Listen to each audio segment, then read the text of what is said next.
오직 예수님, 예수님밖에 없습니다. 오늘 레위기 24장 1절에서 4절 말씀을 통해서 등대의 영적 의미 이런 말씀으로 전해드리도록 하겠습니다. 등대의 영적 의미. 이 등대는 어디에 있는 거냐 하면 성소 안에 있는 것이 등대입니다. 성막에 들어가자면 세 장소를 거쳐야 됩니다. 뜰이 있고요. 성소가 있고 지성소가 있습니다. 뜰에는 두 가지가 있어요. 번제단이 있고 물두멍이 있습니다. 성소 안에 들어가면 등대가 있어요. 그리고 떡상이 있어요. 향단이 있어요. 세 가지가 있습니다. 성소 안에 있는 등대, 오늘 이 말씀을 전하는 거예요. 그래서 성소를 지나가면 그 안에는 법궤가 있습니다. 법궤 안에는 또한 세 가지 물품이 있어요. 만나가 있어요. 그 다음에 거기 안에 들어가면 또 아론의 쌍난 지팡이가 있고요. 그리고 또 뭐가 있는데 돌판이 있어요. 십계명이죠. 이게 뭐냐 하면 이것은 올해 설교하자면 참 이게 말이 길어집니다. 만나가 있다라는 것은 말씀으로 이 땅에 오신 예수님을 의미해요. 그래서 그 안에 들어가면 있어요. 말씀으로 오신 예수님. 그 다음에 아론의 쌍난 지팡이가 있습니다. 이것은 부활하신 예수님이에요. 예수님이 이 땅에 오셔서 십자가에 죽으심으로 인해서 부활하셨어요. 셋째는 돌판이 있는데 그 돌판은 두 번째 돌판입니다. 첫 번째 돌판이 아니에요. 첫 번째 돌판은 모세가 받아오면서 저 금송아지가 있는 데다 깨버렸어요. 가루가 되셨습니다. 두 번째 돌판은 뭐를 의미하냐? 재림하실 예수님, 다시 오실 예수님. 그래서 지성소 안에 들어가면 이 세 가지가 있고요. 오늘 또 성소 안에 이 세 가지가 있습니다. 등대예요, 등대. 이 등대는 불이 항상 켜져 있어야 된다라고 합니다. 그 불도 일반적인 기름으로 피우면 안 됩니다. 감람 기름으로 피워야 된다라고 말씀을 해요. 그래서 오늘 등대의 영적 의미 이런 말씀을 보겠습니다. 첫째입니다. 첫째 보시면 감람 기름으로 불을 밝혀야 된다. 2절 말씀입니다. 이스라엘 자손에게 명령하여 불을 켜기 위하여 감람을 찌어낸 순결한 기름을 네개로 가져오게 하고 계속해서 등잔불을 켜둘지며 라고 했습니다. 성소 안에 들어가면 등잔불을 계속해서 켜둘지며 라고 했는데 그 등잔불을 켜두는 것이 바로 감람유로 켜둬야 된다라는, 감람유가 아니면 그 불이 켜져도 의미 없다라는 거예요. 감람유라는 것은 구약 성경에 보면 성령님을 예표합니다. 이 성소 안은 지금 감람 기름으로 항상 불을 밝혀야 되죠. 성소 안에는 교회를 의미합니다. 성소 안에는 감람 기름으로 항상 밝혀야 된다. 그런데 감람유는 성령님을 예표한다고 했어요. 성령님을 예표한다. 성소는 예수님의 몸, 교회, 이것을 의미하는데 예수님께서 성령님을 통해서 빛이 되어 주셨다라는 겁니다. 예수님께서 성령님을 통해서 교회의 빛이 되어 주셨어요. 성령님이 아니면 그러면 빛을 발할 수 없는 분이셨어요. 그래서 예수님이 잉태하실 때도 보니까 성령으로 잉태를 하셨더라라고 합니다. 예수님은 우리와 달라요. 우리는 부모들이 이제 정자와 난자가 만나서 우리가 태어났는데 예수님은 그렇게 태어나신 분이 아니고 성령으로 태어나셨더라라고 말씀을 하고 있어요. 그래서 성령님 통해서 빛이 되신 예수님이다라고 합니다. 성령님 통해서. 그리고 이제 등잔불을 항상 켜둘지며라고 했는데 예수님의 일생에는 항상 그 등잔불이 켜져 있었어요. 성령으로 항상 충만해 있었습니다. 그래서 오늘 성령님 통해서 빛 되신 예수님이다라는 거예요. 누가복음 4장 18절에 보시면 주의 성령이 내게 임하셨으니 이는 가난한 자에게 복음을 전하게 하시려고 내게 기름을 부으시고 나를 보내사 포로된 자에게 자유를 눈먼 자에게 다시 보게 함을 전파하며 눌린 자를 자유롭게 하고. 자, 오늘 이렇게 성령님이 예수님께 임하셔서 빛을 발하니까 그 빛이 어디에 갔냐 봤더니 가난한 자에게 먼저 복음이 전해지는 거예요. 가난한 자에게 복음이 전해지고요. 포로된 자에게 자유를 주시고 눈먼 자에게 다시 보게 함을, 눌린 자에게 자유롭게 하시고, 그러니까 결국엔 보니까 예수님이 빛으로 오셨는데 성령님이 빛이 항상 성령으로 불을 밝히시는데 목적은 뭐냐? 가난한 자에게 복음을 주시고 포로된 자가 자유함을 얻게 하고 결국에는 우리에게 다가오는 것이 목적이라는 거예요. 우리에게 빛이 없었는데 빛을 주시는 것이 목적이다라는 거죠. 그래서 오늘 성령님 통해서 빛 대신 예수님이셨어요. 예수님은 한 번도 성령님 없이는 일한 적이 없습니다. 그럼 오늘 우리도 마찬가지죠. 성령님 없이는 일할 수 없다라는 거예요.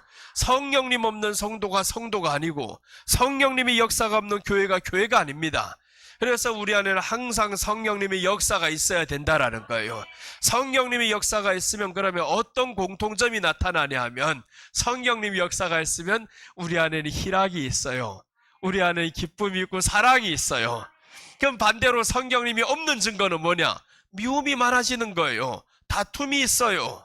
그러니까 성령님이 없는 사람들을 보면 다툼과 미움이 있고, 그래서 교회 안에는 성령님이 역사하는 다른 것으로 볼 필요 없다라는 거예요. 사랑이 있으면 그러면 성령님이 역사해요. 그 가운데 기쁨이 있으면 성령님이 역사해요. 기쁨이 없으면 성령님이 역사가 아닙니다. 그래서 예수님은 이렇게 역사를 하셨어요. 성도들에게 빛으로 오셔서 항상 성령님의 그 기름을 우리에게 부어주셨죠. 요한복음 3장 34절에 보시면 하나님이 보내신 이는 하나님의 말씀을 하나니 이는 하나님이 성령을 한량없이 주심이니라 라고 하셨습니다. 하나님이 성령을 한량없이 주심이니라. 그런데 어떤 사람들 이렇게 말합니다. 목사님, 나는 왜 성령에 충만하지 않을까요? 그거는 너무 쉬워요. 답이 오늘 본문에서 나와 있어요. 하나님이 보내신 이는 하나님의 말씀을 하나니, 그럼 내 안에 하나님의 말씀을 자꾸 하다 보면 성령님을 한량없이 주신다라는 거예요. 하나님의 말씀을 하지 않고 하나님의 말씀을 듣지 않고 그러다 보면 그 사람은 성령 역사가 있을 수 없는 거예요. 그래서 성령님의 역사를 받겠다, 성령이 충만하겠다 하면 기도하기 전에 먼저 뭐를 해야 되냐? 하나님의 말씀으로 채워져야 된다라는 거예요. 말씀이 가는 곳에 성령님이 역사했어요. 오늘 등잔불이 항상 켜져야 된다고 했는데 그 등잔불에는 기름이 자꾸 부어져야 된단 말이에요. 그러니까 등잔불이 켜져 있어야 기름이 오는데 등잔불이 없으면 또 안 되고 기름만 있어도 안 되는 거예요. 그래서 말씀이 혼자서 역사할 수가 없고 기름이 혼자서 역사할 수가 없어요. 우리 안에는 말씀으로 채워지면 그럼 성령님이 항상 역사할 수밖에 없다라는 거죠. 예수님의 일생이 바로 이렇습니다. 항상 말씀으로 이렇게 살고 하시다 보니까 성령을 한량없이 주심이니라 라고 하셨어요. 자, 마태복음 4장 1절에 보시면 고난받으실 때에도 성령님을 통해서 하셔요. 마태복음 4장 1절과 2절 말씀을 보시면 그때 예수께서 성령에게 이끌려 마귀에게 시험을 받으러 광야로 가사 40일을 밤낮으로 금식하신 후 줄이신지라. 자, 지금 보세요. 성령님에게 이끌리면 반드시 좋은 일만 일어나느냐? 그렇지는 않아요. 마귀에게 시험을 받으러 광야로 가잖아요. 성령님에게 이끌렸는데 마귀에게 시험을 받는다고 이 마귀가 떠나가야지. 마귀에게 시험을 받으러 가요. 그런데 중요한 것은 성령에게 이끌려 가는 사람은 마귀가 시험을 해도 이기더라 이 말씀인 거예요. 이기더라. 예수님은 왜 그럼 이기셨나? 말씀이 있으니까 이겼던 거예요. 말씀이 있으니까 마귀가 찾아왔을 때 예수님은 말씀으로 이겼습니다. 성령은 이끌어서 광야의 길로 가게 만들었어요. 고난의 길로 가게 만들었습니다. 우리로 하여금 하나님이 구원을 하셔서 먼저 들여보낸 곳이 어디냐면 광야로 들여보내셨어요. 광야는 고난의 길입니다. 평탄한 길이 아니에요. 광야에는 화려하게 멋있는 게 보이는 곳이 있는 곳이 아닙니다. 광야는 고난의 길이에요. 오직 광야에서는 하나님의 은혜로만 살 수 있는 곳이 광야라는 거예요. 그것을 신약 성경에 와서는 교회다라고 말씀을 해요. 그럼 교회 들어오면 평안함만 있느냐? 평탄한 길만 있느냐? 그렇지 않다라는 거죠. 어려움도 있다, 고난도 있다. 그러나 이 고난의 길에서 하나님이 보호하셔서 이기게 만드신다라는 거예요. 그래서 오늘 40일을 밤낮으로 금식하신 후 줄이신지라. 이때 이제 마귀가 찾아오는 거예요. 마귀가 찾아오는데 예수님은 말씀으로 이기셨어요. 여러분, 우리가 하나님을 믿어서 성령의 이끌림을 받아요. 성령의 충만함을 받아요. 그런데 마귀가 역사를 합니다. 그때 우리가 말씀으로 이길 수 있어요. 말씀으로 무장이 되지 않은 사람은 넘어집니다. 그래서 항상 말씀으로 무장한 여러분들 되시기를 바랍니다. 예수님은 성령과 항상 하나가 된 사람이었어요. 그러니까 죽을 때에도 성령으로 죽고 부활하실 때도 성령으로 부활하십니다. 우리 안에는 항상 성령님의 역사가 있어야 됩니다. 성령님의 역사는 열매로 드러나게 되어 있어요. 그 열매는 우리 안에 기쁨입니다. 그 어떤 일이 있어도 기뻐요. 사도 바울이 감옥에 들어갑니다. 복음을 전하다가 감옥에 가잖아요. 그런데도 사도 바울이 너무 기뻐요. 와, 어찌 내가 이렇게 기쁠 수 있을까? 성령님이 역사하면요, 아파도 기뻐요. 없어도 기뻐요. 그게 왜 그러냐면 우리들의 기쁨의 소재는 보이는 것이 아니기 때문에 그런 거예요. 성령님이 이 안에서 기쁨이 되시기 때문에, 하나님이 나에게 힘이 되기 때문에 어떤 보이는 것이 나의 삶을 변화시키는 게 아니라는 거예요. 변화는 먼저 어디에서 일어나냐 하면 마음에서 일어난다는 것을 다 알고 있어요. 환경으로부터의 변화가 아닙니다. 내 마음에서 먼저 변화가 일어나는 거예요. 어떤 사람이 신부에게 찾아왔어요. 이렇게 물어보는 거예요. 신부님, 내가 보니까 어떤 사람이 기도를 하고 있는데 담배를 피우더라고요. 됩니까 안 됩니까? 라고 물어봤어요. 그랬더니 신부가 당연히 안 되지요 라고 합니다. 그러니까 두 번째 사람이 가서 그래? 그럴 수 없는데? 내가 가서 한번 이렇게 물어볼게 했어요. 똑같은 질문을 합니다. 신부님, 내가 담배를 피우다가 기도를 해도 될까요 안 될까요 했어요. 되지요 그랬어요. 아니, 한 번은 기도를 하다가 담배 피우면 될까요 했는데 안 됩니다 라고 했는데, 한 번은 아니 담배를 피다가 기도를 하면 될까요 안 될까요 이렇게 질문을 했어요. 질문은 똑같은 것 같죠. 그런데 이게 내용이 다른 거예요. 출발이 다른 겁니다. 담배를 피다가 기도를 한다라는 거, 이게 먼저 순서가 바뀌었죠. 담배를 피다가 기도한다라는 거는 담배 끊어질 수 있게 도와주세요. 기도를 하다가 담배 피는 건, 이거는 신앙의 출발에서 나쁜 쪽으로 가는 것이고, 그러니까 안 되는 거예요. 똑같은 기도와 담배가 있지만 그러나 생각이 차이에서 달라진다라는 거, 출발의 차이에서 달라진다라는 거예요. 우리 안에서 하나님이라는 이분으로 출발을 하게 되면 그럼 어떻게 되느냐? 이 안에서 먼저 기쁨이 있어지니까 밖에는 환경의 요인이 되지 않는 겁니다. 흔들리지 않는 거예요. 그래서 이 안에서 출발된 것이 있으면 성령의 사람들은 항상 뭐만 보이느냐? 자기에게 회개할 거리들이 보여요. 그러다가 이제 이 사람이 또 조금 더 지나가다가 학교에 가는 어떤 학생을 본 거예요. 학생이 매일마다 지각을 합니다. 지각을 하니까 선생이 이 학생을 한 번, 두 번이지, 그것도 지각이. 근데 매일마다 초등학교 때 지각을 하니까 이 아이를 때리는 거예요. 다리를 걷어. 그래서 다리를 회초리로 땅땅 때리는데 애가 울지도 않고 침묵하면서 또 다음날 되니까 또 지각하는 거예요. 맨날 지각을 하니까 선생도 때리기에 지쳐요. 그래서 선생님 생각이 바뀌기 시작합니다. 얘가 왜 이렇게 계속 지각을 할까? 때리는데 왜 잘못했단 말을 하지 않을까? 그래서 선생이 어느 날 이 학생이 올 때 가만히 뒤쫓아서 가본 거예요. 얘가 왜 계속 지각을 하지? 그래서 가봤더니 어릴 때 엄마를 일찍 잃었어요.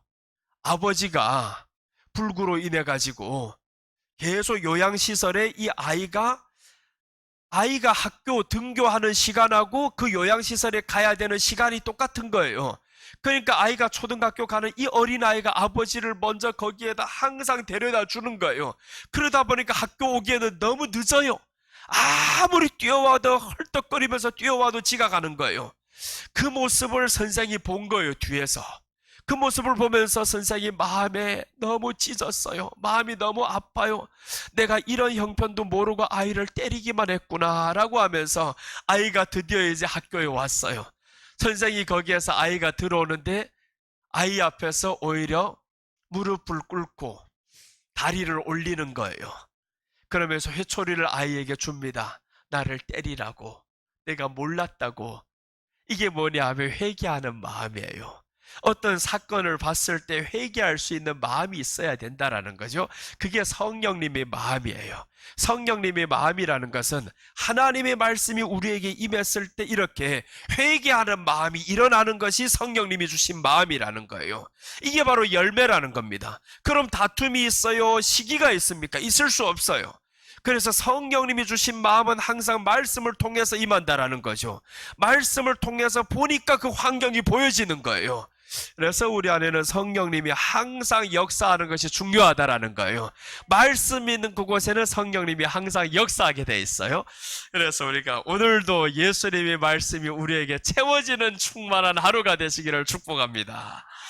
자, 등대의 영적 의미, 첫째는 감람 기름으로 불을 밝혔다라고 하셨습니다. 감람 기름으로 불을 밝힌다.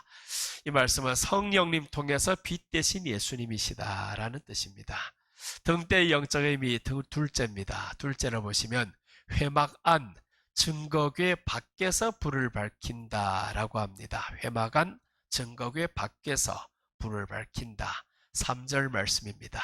3절 보시면 아론은 회막 안 증거궤 휘장 밖에서 저녁부터 아침까지 여호와 앞에 항상 등잔불을 정리할지니 이는 너희 대대로 지킬 영원한 규례라.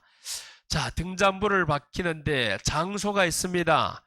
회막 안 증거궤 휘장 밖에서. 그러니까 회막 안 증거궤 휘장이 있어요. 회막 안으로 들어가면 성소가 있는데 이 성소가 있고 증거궤는 어디에 있냐면 저 지성소 안으로 들어가요. 법궤를 말씀하는 것이 증거궤입니다. 시은소라기도 해요.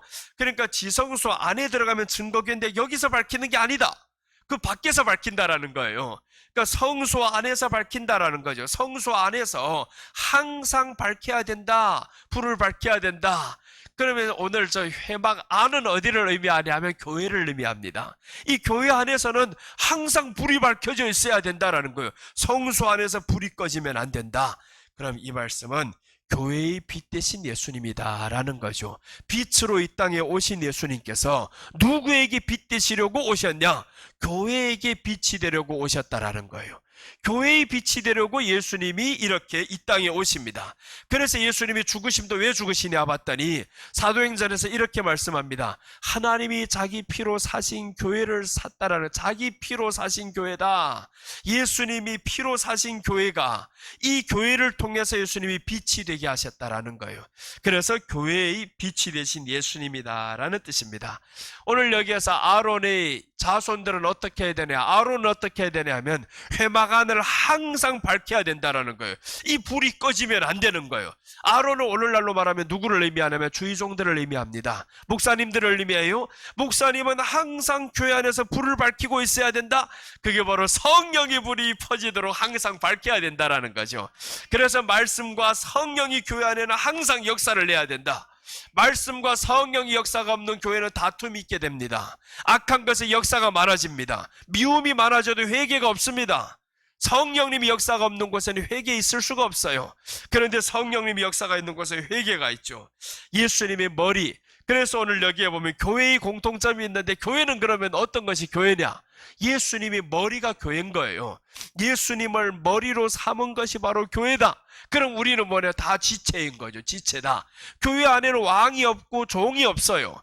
목사가 없고 낮은 사람이 없습니다. 그 뭐 이거 직분에 따라 가지고 물론 이게 직책에 따라서 하는 일은 다를 수 있어요.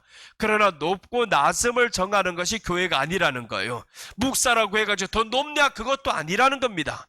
그래서 오늘 여기에서 아론은 뭘 해야 되냐? 주의종들은 항상 불을 밝혀야 된다. 이 교회 안에 불이 항상 켜지게 있어야 된다라는 거죠. 그래서 교회에 두 가지 기능이 있는데 예수님을 머리로 삼아야 된다. 그리고 둘째 기능은 성령님의 역사가 항상 있어야 된다라는 거예요. 성령님의 역사가 있으면 우리 마음에 평안이 옵니다. 그 어떤 일이 있어도 평안이 오게 돼 있어요. 예배를 드리고 났더니 평안해집니다. 예배 속에서 하나님의 역사와 성령님의 역사가 임합니다. 간혹 가다가 실수를 할 수 있어요. 내가 금요일 날에 저 옆에 큰기쁨교회 목사님을 만났어요. 이 목사님이 하시는 말씀이 이러는 거예요. 하나님은 실수도 좋게 보시는가 봐요. 이러는 거예요. 무슨 말씀인가 했는데 그 교회에서는 예배 때마다 하는 절차가 있다는 거예요. 머리부터 발끝까지 자꾸 목사님이 성도들로 하여금 모든 성도를 다 외우는 것이 있습니다. 주기도문 외우듯이 눈부터 아픈 거 있으면 머리부터 아픈 거 떠나가라, 눈 아픈 거 떠나가라, 뭐 이렇게 다 이제 떠나가라고, 아픈 것들 다 떠나가라 하는데 발끝까지 다 하는 거예요.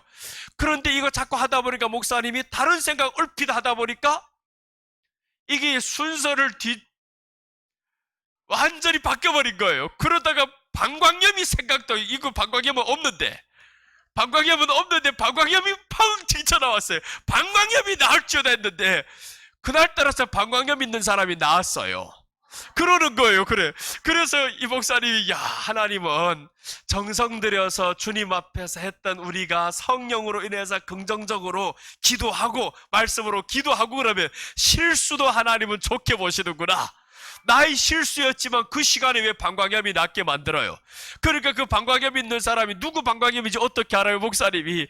그 성도가 마치고 나서, 목사님, 나 사실 그날에 방광염인데 이 방광염이 그 시간에 나았다는 거예요. 그래서 우리도 나도 그 말씀을 듣고 나가지고 우리도 한번 이런 기도를 해봐야 되겠다. 머리부터 발끝까지 이제 고쳐달라는 거, 떠나가라는 기도를 해봐야 되겠다. 그래서 좋은 거는 빨리 배워야 되겠구나. 성령님의 역사가 우리에게 항상 있는다는 건 말씀에 경청하는 겁니다. 말씀에 경청을 하고 나면 그러면 하나님께서 우리에게 역사하기가 쉬워요. 말씀이 없는 사람은 역사할 수가 없습니다. 그 실수도요, 어떤 사람이 실수를 하나님이 좋게 만드시냐? 말씀이 있는 사람의 실수를 좋게 만드는 거예요. 말씀이 없는 사람의 실수는 역사할 수가 없습니다. 왜 그러냐면 말씀이 없는데 어떻게 하나님이 역사를 합니까? 하나님이 갈 수 있는 곳은 말씀이 있는 곳만 가는 거예요. 예수님이 이 땅에 오시면서 빛으로 오셨는데 이 예수님이 어디를 찾아가냐 하면 회당을 찾아가잖아요. 그리고 예수님이 회당의 주인이 되십니다. 교회 안에 주인이 되는 거예요.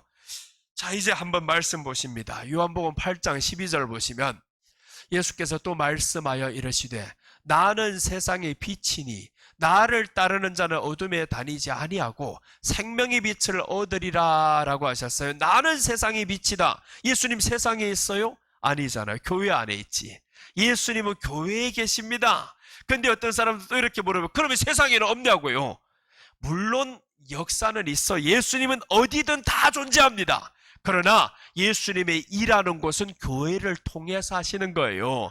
계시는 것과 역사하는 건 다르다 이 말인 거예요. 하나님은 어디든 다 계시죠. 화장실에도 있지. 어디든 다 있습니다. 그러나 역사하는 곳은 하나님이 교회에서 일을 하시겠다라는 거예요.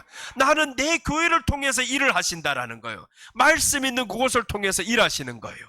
자, 그래서 예수님은 빛이 되셨는데 교회의 빛이 되신 거예요. 교회의 빛 되신 예수님. 요한복음 12장 46절 이제 뒤에서 보시면 나는 빛으로 세상에 왔나니 무릇 나를 믿는 자는 어둠에 거하지 않게 하려 함이로다. 어둠에 거하지 않게 하렵니다. 그러니까 빛으로 오신 예수님, 말씀으로 오신 예수님, 이 빛이 우리 안에 들어오니까 어둠에 거할 수가 없는 거죠. 그래서 아까 말씀드렸잖아요. 예수님은 항상 성령과 함께 하시니까 이 안에 마음의 슬픔이라는 게 없어요. 어둠이라는 게 없어요. 항상 기뻐합니다. 우리도 그래서 어둠이 잠시는 있을 수 있으나 이 어둠을 빨리 물리쳐야 됩니다. 어둠을 빨리 물리쳐야 되는 거예요. 나는 두 가지를 선택하라면 사람들 이렇게 말하는 사람들이 있어요. 마음에 힘든 게 더 힘들까요? 육신이 힘든 게 더 힘들까요? 이렇게 말하면요, 마음에 힘든 게 더 어렵다는 사람들이 있고 육신이 힘든 게 더 어렵다는 사람이 있어요. 물론 다 맞아요. 다 맞지만 나는 선택하라면 마음에 힘든 거 선택할래요. 왜 그러냐 하면 일을 해보니까 육신이 힘든 거는 피할 수 없더군요. 이야, 나가서 한번 현장에 옛날에 나가서 해봤는데 한 주일 동안 나가는데요, 박스를 그 큰 차에서 다 내려야 되는데 500개 넘는 박스를 내리는데 한 100개까지는 쉽게 들고 날고 막 했어요. 근데 이거 200개 300개 넘어가니까 이게 손에 힘이 없어지는데 가다가 툭 떨어지니까 자꾸 욕하는 거야. 욕먹었지, 이거 뭐 이게 힘든데 이거 어찌할 방법이 없지, 너무 힘드니까 집에 오니까 코피가 툭 터지는 거예요. 이튿날 또 나가야 됩니다. 이게 말 안 듣는 거예요. 야, 육신이 힘들고 육신이 아픈 거는 견딜 수가 없구나. 이 신장에 담석이 자꾸 생겨가지고 이게 너무 아프니까 기도를 한단 말이에요. 이 아픈 건 어찌할 방법 없어요. 여러분, 마음이 아픈 거는, 마음이 힘든 거는 어떻게 하면 되는지 알아요? 마음이 힘들고 마음이 아픈 거는요, 이러면 끝나는 거예요. 미친 듯이 살아보면 됩니다. 마음이 힘들잖아요? 누구 지금 나를 욕하고 있어요. 아, 괴로워요. 힘들어요. 한번 미쳐보시면 그 사람이 말할 때 짜증나. 짜증나. 이러면 한번 웃어봐봐요. 어쩌는가 사람이. 마음이 힘든 건 내가 미쳐버리면 되는 거예요. 금방 마음을 바꾸면 되는데 몸이 아픈 거는 생각을 바꾼다고 해가지고 변하는 게 아닙니다. 육체가 힘든 건 내가 생각을 바꾼다고 해가지고 바뀌어지는 게 아닌 거예요. 이건 이겨나가야 되는 겁니다. 그런데 마음이 힘든 거는요, 바꿀 수가 있어요. 마음에 힘든 건 바꿀 수가 있다라는 거예요. 그래서 나는 선택을 하라면 마음에 힘든 게 더 좋다. 이거 쉽다. 누구 나를 욕하거나 힘들게 하거나 하면 마음에 힘든 거는 바꾸면 되는데 그 바꾸는 능력은 말씀을 통해서 이루어집니다. 그래서 그것을 선택하지 못하겠다는 사람은 왜 그러냐면 말씀이 없으니까, 이길 수 있는 능력이 없으니까 나는 아픈 게 더 낫다라는 거예요. 육신이 아프면 아팠지, 힘들면 힘들었지, 나는 마음에 힘든 거는 못 이기겠더라. 말씀이 없으니까 그렇죠. 여러분은 말씀을 받은 사람입니다. 말씀 받은 사람들은 마음에 힘든 게 올 때 바로 해결하시기를 바랍니다. 바로 해결하면 되는 거예요. 바로 해결하면 되지. 그러니까 이제 우리는 말씀이 우리 안에 채워지다 보니까, 근데 말씀이 채워지면요, 육신이 아픈 것도 이길 수가 있어요. 금요일 날은 너무 밤에 추워가지고 지금 떨리고 이불 2개나 뒤집어 썼는데 너무 떨려요. 너무 추워요. 근데 내 스스로 너무 웃겨요. 재밌어요. 아니, 추운데 왜 이렇게 재밌어요? 아니, 그걸 왜 재밌냐 봤더니 그 전까지 내가 너무 더워서 항상 모든 걸 집에서 벗고 있어도 덥고 더운데 갑자기 추우니까는 이불을 쓰고 있어도 시원한 거예요. 너무 추워. 이불을 추워. 근데 갑자기 누가 전화가 왔어요. 전화가 왔는데 그 안에서 이게 막 너무 추워서 추우면서 전화를 받는데도 이 마음의 기쁨이 사라지지를 않는 거예요. 너무 좋은 거예요. 그게 왜 그럴까 봤더니, 아프나 어떻게 하나 너희 안에 계신 예수님은 동일하시니라. 예수님이 우리 안에서 동일하십니다. 아플 때에도 빛이 되시는 예수님이요, 마음이 힘들 때에도 빛이 되시는 예수님이요, 포로된 자에게 자유를 주시고요, 병든 자에게 건강을 주시고요. 그래서 나는 건강이 회복될 줄로 믿었어요. 월요일 날부터 집회인데 목사님 그래가지고 올 수 있겠어요? 하니까 나는 주일날이면 낫습니다 그랬어요. 주일날이면 낫습니다 라고. 왜 그러냐면 설교를 하고 나면 나는 나을 줄로 믿어요. 분명히 설교만 끝나면 난 분명히 나을 거다, 이렇게 생각을 하고 있습니다. 그러니까 하나님이 우리에게 문제되는 것은 너희 마음에서 일어나는 것이라는, 문제는 마음이 문제지 환경이 문제가 아니라는 거예요. 감기가 문제가 아니다라는 거예요. 내 마음에서 먼저 누가 괴롭히면요, 이제는 서서히 바꾸시기를 바랍니다. 근데 이것들이 오래 자꾸 쌓이면 안 되는 거예요. 쌓이지 못하게 빨리 바꿔야 되는데 오래 가면 이때부터는 이게 우울함이 찾아오는 거예요. 우울함도 쌓이면 오래 참 견디기 어려워요. 빨리 바꿔서 이제는 웃으시기를 바랍니다. 빨리 바꿔서 웃고 살고요, 한번 미쳐보는 거, 예수님으로 인해서 한번 여러분들 같이 미쳐봅시다. 우리 교회 다니는 사람은 다 예수님으로 인해서 미쳐야 되는 거예요. 그래서 무조건 예수님 생각하면 좋아요. 근데 생각하니까 보이지도 않아요, 들리지도 않아요. 그래도 좋아요. 보고 믿는 자는 복이 없어요. 보지 못하고 믿는데 보는 것보다 더 확실해요. 그분은 우리에게 영원히 계십니다. 말라기 4장 2절 그대로 이루어질지어다. 말라기 4장 2절 내 이름을 경외하는 너희에게는 공의로운 해가 떠올라서 치료하는 광선을 비추리니 너희가 나가서 외양간에서 나온 송아지같이 뛰리라. 아멘. 송아지같이 뛰게 됩니다. 그래서 하나님이 공의로운 해가 우리에게 비치는데, 그러니까 우리는 건강하게 될 수밖에 없어요. 예배 드릴 때 우리가 충만하게 드리고 그러면 질병이 떠나갑니다. 그 외양간에서 나온 송아지가 그렇게 비실비실해가지고 되겠냐고요. 송아지가 나오면서 막 뛰어서 다니고 그래야지. 그래서 우리 외양간에서 나오는 송아지가 힘차게 뛰면서 이제 한 주간을 출발하시기를 바랍니다. 시편 119편 30절 보시면 주의 말씀을 열면 빛이 비추어 우둔한 사람들을 깨닫게 하나이다. 빛이 비추어 우둔한 사람들을 깨닫게 하나이다. 그래서 생각에 좀 지혜가 없는 사람들이 있잖아요.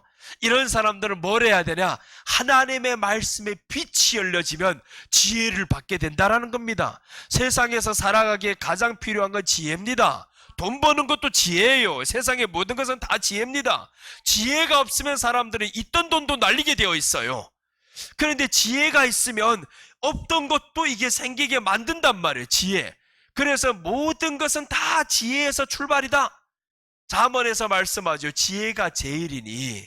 지혜가 제일이라는 거예요. 지혜를 우리가 사모해야 된다는 겁니다. 근데 지혜가 어디에서 오냐 봤더니 주의 말씀을 열면 빛이 비추어 우둔한 사람들을 깨닫게 하나이다. 우둔한 게 왜 우둔합니까? 지혜가 없어 우둔한 거예요.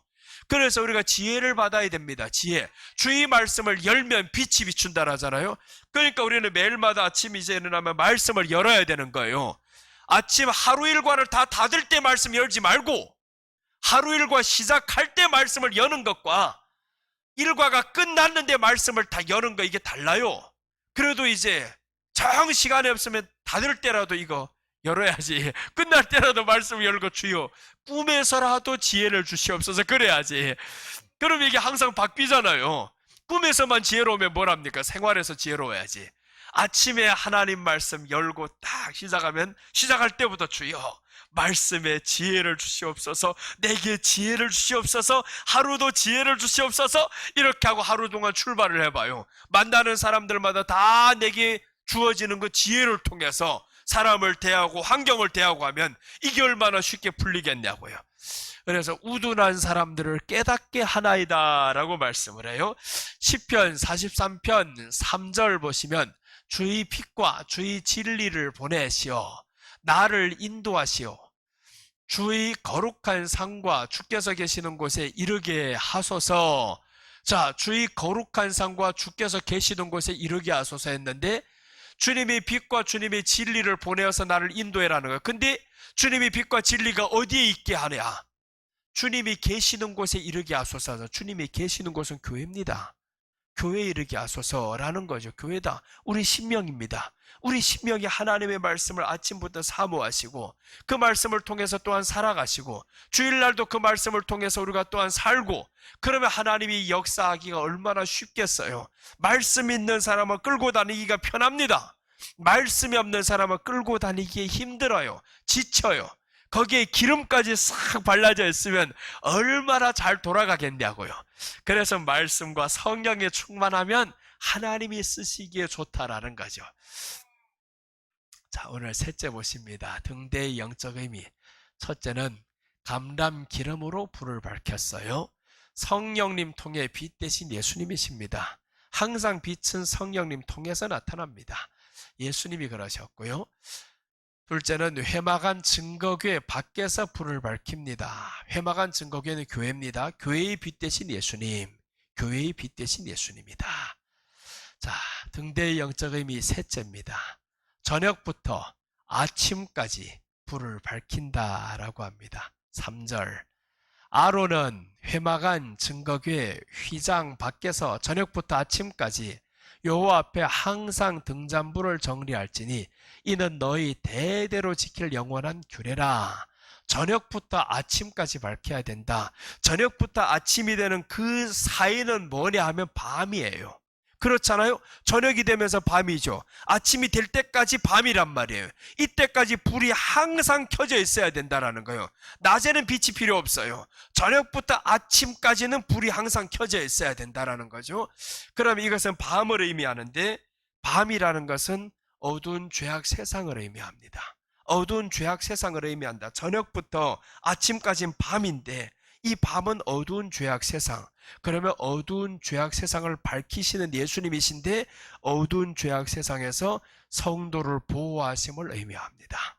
어두운 죄악 세상 살아가는데 우리를 보호하시는 하나님이라는 거예요. 성도를 지켜주십니다. 그래서 불이 밝혀져 있다. 어두운 죄악 세상에서 예수님이 우리를 지켜주신다라는 거죠. 근데 누구를 지켜주냐? 우리라고 해야죠. 다 아닌 거예요. 그 우리 안에는 하나님의 말씀을 의지하는 우리예요. 말씀이 채워지는 우리를 의미하는 거예요. 오늘 외울 말씀인데 시편 34편 10절이잖아요. 젊은 사자는 궁핍하여 줄일지라도 여호와를 찾는 자는 모든 좋은 것에 부족함이 없으리로다 라고 했습니다. 젊은 사자면 뭐랍니까? 네가 젊으면 뭐래? 네가 힘이 있으면 뭐래? 젊은 사자가 궁핍하여 줄일 때가 있다라는 겁니다. 토끼가 없고 너보다 약한 사람이 없으면 잡아먹을 게가 없어요. 사자가 궁핍하여 줄일지라도. 그런데 여호와를 찾는 자는 모든 좋은 것에 부족함이 없으리로다 라고 했습니다. 그래서 우리는 항상 예수님을 찾는 성도, 어떤 사람 찾냐? 말씀 있는 사람은 찾게 되어 있습니다. 예수님이 말씀이셨고 하나님이 말씀이었어요. 말씀과 말씀은 항상 이게 따라다니게 되어 있단 말이에요. 그러니까 말씀이 있는 사람은 하나님을 찾게 되어 있고 말씀이 없는 사람은 세상으로 나가게 되어 있어요. 그래서 우리가 세상으로 나가면 그래서 이렇게 생각하면 됩니다. 말씀이 없어서 그렇지. 내가 세상을 향하면 말씀이 없어서 그렇지. 그래서 말씀으로 내 안에 채우면 다시 돌아오게 되어 있습니다. 자, 그래서 우리는 저녁부터 아침까지 주님이 지켜주신다. 어두운 죄악 세상을 보호하시는 예수님이십니다. 고린도후서 4장 6절 보시면 어두운 데서 빛이 비치라 말씀하셨던 그 하나님께서 예수 그리스도의 얼굴에 있는 하나님의 영광을 아는 빛을 우리 마음에 비추셨느니라. 이제는 예수님의 얼굴에 있는 하나님의 영광을 아는 빛을 우리 마음에 비췄다라고 했습니다. 이 마음에 비췄으니까 우리는 하나님의 보호하심을 항상 받고 있는 거예요. 그래서 여러분, 우리가 마음에는 어떤 것들도 침투하지 못하게 만들어야 됩니다. 육신은 질병이 올 수는 있어요. 그러나 마음은 침투하지 못하게 하자라는 거예요. 이 마음에는 예수님이 계신 성전이요, 주님이 주인이요, 그래서 누가 나를 마음에 괴롭힌다 하면 나는 기뻐하리라 라는 거예요. 너희 말 때문에 내 마음이 흔들리지 않으리라. 그래서 우리 안에는 오직 예수님 때문에 흔들려야 되는 거예요. 예수님이 나를 우하면 우로 가고 좌하면 좌로 가야 되는데, 사람이 말이 나를 조금 어떻게 했다고 내가 괴로워지고 그 말 한마디 때문에 하루 종일 우울해가지고 스트레스 받고, 그 사람이 당신이 하나님이냐고요. 그 사람 말이 왜 그렇게 나를 하루 종일 이렇게 인도하냐고요. 그렇잖아요. 하루 종일 인도한 거지. 그 사람이 말을 어떻게 해가지고 내가 마음이 힘들어졌다면 그 사람이 나의 목자시니 그래야지. 네가 나를 괴롭히는 것이 나의 목자시니 내가 너를 따르리로다, 이렇게 해야 되는 거예요. 목자 바꿔야 됩니다. 그러면. 그래서 우리는 하나님이 우리 목자라면 환경이 나를 힘들게 했어요. 사람이 말이 힘들게 했어요. 그래도 괜찮다 이거. 너는 나의 목자가 아니니까. 나의 목자는 나를 이끌리로다. 그래서 우리가 저런 것들 뭐라고 하면 나는 달린다 이거예요. 나는 달린다. 주를 보고 항상 온전히 달리리라. 그렇게 가면 됩니다. 그래서 우리는 오직 예수님이 표어잖아요. 오직 예수님이 표어기 때문에 그 어떤 것들이 나를 시끄럽게 해도 흔들리지 말자. 흔들리지 말자라는 거예요. 흔들리지 말자. 환경 때문에 흔들릴 필요가 없습니다. 마태복음 28장 20절 보시면 내가 너에게 분부한 모든 것을 가르쳐 지키게 하라. 볼지어다 내가 세상 끝날까지 너희와 항상 함께 있으리라 하시니라 라고 말씀하셨어요. 하나님의 약속입니다. 성도들이 불이 되어가지고 항상 우리를 이끄시고 지키시리라는 거죠. 우리 등불이 되십니다. 예수님의 등불은 항상 우리에게 켜져 있어요. 그 예수님의 말씀이 우리 안에 항상 켜져 있는데, 내가 그래서 말씀을 깨닫는 사람이 중요한 거예요. 말씀을 깨닫기 시작하면 그때부터 지혜가 옵니다. 지혜가 오면 세상이 보이게 되어 있어요. 그래서 여러분들은 세상이 보여지고요, 세상을 지혜로 바라봐야 되지 세상이 이끄는 대로 가면 안 된다라는 거예요. 지혜로 우리는 바라보고, 누가복음 21장 17절 보시면 또 너희가 내 이름으로 말미암아 이 모든 사람에게 미움을 받을 것이나 너희 머리털 하나도 상하지 아니하리라 라고 했습니다. 예수님의 이름 때문에 미움을 받을 수 있습니다. 복음을 지키려고 하면 미워할 수도 있어요. 그러나 우리는 머리털 하나도 상하지 않습니다. 내 육체 하나 건드리나 봐라. 이렇게 우리는 담대히 나가시기를 바랍니다. 이제 설교를 하다 보니까 마음이 삐딱한 사람이 있어요. 듣는 사람이 좀 삐딱한 사람들이 있더라고요. 지난주에 내가 우리 이준숙 권사님을 때렸다고 했잖아요. 그랬더니 누군가가 이렇게 댓글 달았어요. 목사라는 사람이 손찌검을 하냐고. 때렸다라는 게 목사가 정말 설령 내려가서 사람을 쳤게 돼요. 사람을 쳤다 이런 줄로 알고 있어요. 말씀으로 쳤다 이거. 그게 뭐예요? 너희 오해는 삐딱한 마음에서 오는 거예요. 삐딱한 마음에서 온다. 목사를 향한 삐딱한 생각이 너희 마음에서 있다라는 거예요. 99명의 사람은 그렇게 생각 안 하는데 왜 당신 혼자 그렇게 생각하냐? 그러니까 이게 삐딱한 생각이 내 안에 있으니까 때렸다라니까 무조건 목사가 내려와가지고 권사님을 뭐 소림사하듯이 뒤에 패들죠 이러고 알고 있어요. 세상에 이런 사람이 어디 있냐고. 그러니까 내 마음이 삐딱하니까 그런 거예요. 다 이게 우리 마음에 이런 삐딱한 생각이 없어야 된다라는 거예요. 왜 그렇게 삐딱한 생각 가지고 살아가냐고. 하나님의 말씀이 있으면 삐딱한 생각이 없어야 되는데 그게 교회 다니는 사람이냐. 교회 다니는 사람은 잘못된 것도 제대로 해석하고 그래야 되지. 아까 그 사람처럼 담배를 피워도 될까 안 될까 기도할 때 그거 해석을 제대로 해야지. 기도할 때는 담배 피면 안 되지만 담배 피다 기도하는 건 된다. 이렇지. 그렇잖아요. 그게 똑같은 환경이지만 담배 피다 기도하는 거하고 환경은 똑같잖아요. 기도하면서 담배 피는 거하고 담배 피면서 기도하는 거하고 남들 보기엔 똑같단 말이에요. 똑같은 거지만 너희 마음의 출발점은 다르다 이거예요. 그 사람은 얼마나 담배를 끊고 싶으면 저렇게 기도를 하겠냐. 담배 피면서 기도를 하겠냐. 나는 어릴 때 진짜 그랬습니다. 교회 금방 나가가지고 성경책을 어떻게 읽었냐면 담배 피면서 읽었어요. 진짜로 담배 피면서 계속 읽었는데 몰랐단 말이에요. 그때는 담배 피면서 성경 읽어가지고 이 담배째가 떨어지면서 여기 불이 떨어지고 다 탔어요 이게. 그러면서도 성경을 읽었어요. 엄청. 그러다 읽다 보니까 끊어지더구만 이게. 읽다 보니까 끊어지더. 하도 많이 읽다 보니까 이게 마음의 의지가 생겨요. 담배를 끊어야 되겠다라는 의지가 생겼어요. 그러면서부터 이제는 성경 읽으면서 담배는 안 피웁니다. 그러고 해서 담배 피우는 마음조차도 이 마음에서 사라지게 되더라고요. 근데 이게 너무 오래 피다 보니까 이게 이제는 자꾸 끊기가 어려워져요. 그런데 어려워져도요, 예수님을 의지하고자 하는 이 의지가 마음에 있으면 이긴다라는 거예요. 그래서 우리 안에는 주를 향한 의지가 중요합니다. 주를 향한 의지가 충만해야만 이길 수 있는 거예요. 머리털 하나도 상하지 못하게 한다잖아요. 불을 밝히고 보호하시는 이유가 있어요. 왜 예수님이 불을 밝히시냐? 왜 교회 안에 불을 밝히시고 우리를 보호해 주셔야 되냐? 그 뜻을 우리가 하나 알아야 됩니다. 우리 잘 먹고 잘 살아라고 그런 게 아니에요. 자, 성경 한 구절 봅니다. 빌립보서 2장 15절 보시면 이는 너희가 흠이 없고 순전하여 어그러지고 거스르는 세대 가운데서 하나님의 흠없는 자녀로 세상에서 그들 가운데 빛들로 나타나며 하나님의 흠없는 자녀가 되기 위해서 그런다라는 거예요. 하나님의 흠없는 자녀가 되기 위해서 우리에게 빛들로 항상 비춰주시고 어두운 가운데서도 보호해주시고 이 모든 원인은 바로 흠없는 자녀가 되게 하기 위해서다라는 거예요.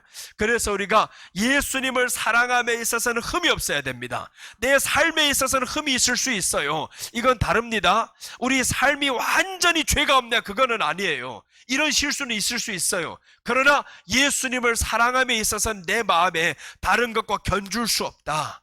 견줄 수 없이 내가 예수님을 사랑한다라는 거예요. 여러분 왜 11조를 왜 헌금을 합니까? 이것은 예수님과 이것과 견줄 수 없어 그런 거예요. 견줄 수 없으니까 하나님 앞에 드리는 것이 내게는 좋아지는 거예요. 그래서 우리가 이런 믿음으로 드려야 되지, 이런 믿음도 없이 하나님이 좋아서 그저 너무 좋아서 지금 드립니다 이런 마음으로 가지 않고 아유 내가 교회를 다니고 있으니까 하는 거지, 남들이 하니까 하는 거지. 또 어떤 사람들 그러고 있어요. 교회 다니면서 꼭 해야 되냐고. 요즘에 11조 하지 말라는 설교를 하면 굉장히 조회수가 많이 올라가더라고요. 이상하게 11조 하지 말라는 설교를 하면 조회수가 엄청 올라가 버려요. 나도 한번 그런 설교를 해볼까? 그러면 조회수가 많이 올라가게. 세상에 미친놈이다 그거. 하나님이 때려 죽인다 그러다가, 하나님은 11조 하라 안 하라보다 우리 안에 전부가 하나님의 것입니다. 하나님이 우리에게 전부를 주신 것에 우리는 너무 감사해서 10에 하나를 드릴 수도 있고, 때로는 감사한금으로 드릴 수도 있고, 때로는 우리가 하다 보면 어떨 때는요, 너무 급해가지고 못했을 때도 있잖아요. 그러면 다음번에 또 한단 말이에요. 그게 바로 또 은혜인 거예요. 이거는 회개하는 마음으로 또 드릴 수 있는 거지, 뚝 잘라먹는 게 아니란 말이에요. 신천지 이단 같은 것들은 뚝 잘라버리잖아요. 완전히 다 잘라버리고 자기가 하나님이 다 되어버려가지고 할 필요 없다 그러고, 성경이 하라고 하는데 왜 할 필요 없다고 이렇게 말하는 사람들이 참 요즘에 많이 일어나고 있어요. 그 이유를 보니까 마지막 때는 성경을 변개시킵니다. 이 성경을 변개시키는 것들이 많이 일어나요. 그런 걸 보면서 우리는 정상적인 것에 눈을 돌리자라는 거예요. 비정상적인 것은 내 마음의 욕구를 채워주는 거예요. 나를 더 어떻게 하면 잘 먹고 잘 살게 할까, 내 돈을 모을까, 이런 생각하는 차원에서 그런 걸 보는 거지, 정상적인 사고방식인 사람은요 11조 하지 말라는 제목이 나오면 보지도 않습니다. 저기 뭔 하나님의 말씀이냐 잃어버리지. 혹 보지도 않는데, 그런데 이 비정상적인 사람들 벌써 그런 것만 보는 거예요. 이런 설교를 누가 다 듣겠어요? 믿는 사람이 다 듣지. 그러니까 믿는 사람들이 교회 안에서 비정상인 사람이 많다라는 거예요. 예수님도 없는 사람들이 정말 교회 안에 얼마나 많이 존재하는지 몰라요. 그래서 우리는 예수님으로 충만한 저희들이 되어서 예수님을 사랑하기에는 흠이 없으시기를 바랍니다. 예수님을 사랑하기에는 그 어떤 것과도 비교할 수 없는 존재, 이젠 예수님 가장 우리에게는 사랑하는 존재가 되십시다. 지금은 거의 노력하고 있지만 조금 더 지나가면 노력한 것이 실상으로 드러나게, 손주보다 예수님이 좋으셔야 됩니다. 손주를 주신 예수님을 찬양합니다. 이래야 되는 거예요. 손주를 주셔서 감사합니다. 그리고 손주를 주신 예수님 찬양합니다. 이게 내게 어떻게 이렇게 이뻐 보일까? 그것은 주님이 주셨기 때문입니다. 그러면 주님이 듣기에도 얼마나 좋아요. 이게 이뻐하기는 하는데 말이 좀 바뀌었네? 그렇죠. 그래서 세상은 말을 이쁘게 해야 된다 그러잖아요. 말을 이쁘게 해야 된다. 똑같은 것도 듣기 좋게 말을 해야 되는데 듣기 싫은 소리를 하면 안 된다라는 거예요. 하나님 앞에서 지혜를 받아서 우리가 기도하는 사람이 되시기를 바랍니다. 기도하겠습니다. 하나님 아버지 감사합니다. 오늘 등대의 영적 의미에 대해서 말씀 전했습니다.